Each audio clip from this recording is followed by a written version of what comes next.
ఇలా ముఖ్యమంత్రి గారు ఆయనే దీనికి మూల కారణం.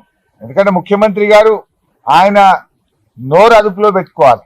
ఆయన మాట్లాడే భాష బజారు భాష, రెచ్చగొట్టే విధంగా ముఖ్యమంత్రి గారే మాట్లాడతారు. పేగులు తీసి మెడలు వేసుకుంటా, లాగులలో తొండలు జరగొట్టా అని పిచ్చి పిచ్చిగా ముఖ్యమంత్రిగా ఉండి రాగద్వేషాలకు అతీతంగా ప్రవర్తించాల్సిన ముఖ్యమంత్రే రెచ్చగొట్టే విధంగా మాట్లాడితే డెఫినెట్ గా కింద మీ కార్యకర్తలు కూడా అట్లనే చేస్తారు కదా. ఇప్పుడు ఇదే గాంధీ అయినా దానం నాగేందర్ బీఆర్ఎస్ లో పనిచేసిండ్రు.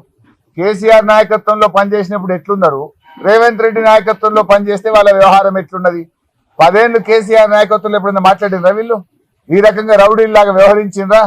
ఇవాళ ఎందుకంటే యథా రాజా తదా ప్రజ అన్నట్టు రేవంత్ రెడ్డి భాష, రేవంత్ రెడ్డి విధానం వల్ల ఇవాళ వాళ్ళ నాయకులు కూడా అట్లే మాట్లాడుతున్నారు. ఇవాళ వాళ్ళ మంత్రి కూడా మాట్లాడిండు, కోమటిరెడ్డి వెంకటరెడ్డి. బీఆర్ఎస్ వాళ్ళు ఎక్కడైనా విమర్శిస్తున్నట్టే వాళ్ళని కొట్టండి అని రాజ్యాంగం మీద ప్రమాణం చేసిన మంత్రే రెచ్చగొడుతుంటే ఇంకా లా అండ్ ఆర్డర్ ఎక్కడుందే? ఇవాళ రివ్యూ చేయాల్సింది ఫస్ట్ నిన్ను నువ్వు రివ్యూ చేసుకోవాలి, నీ మంత్రుల్ని రివ్యూ చేయాలి. నువ్వు చక్కగా లేవు ఫస్ట్.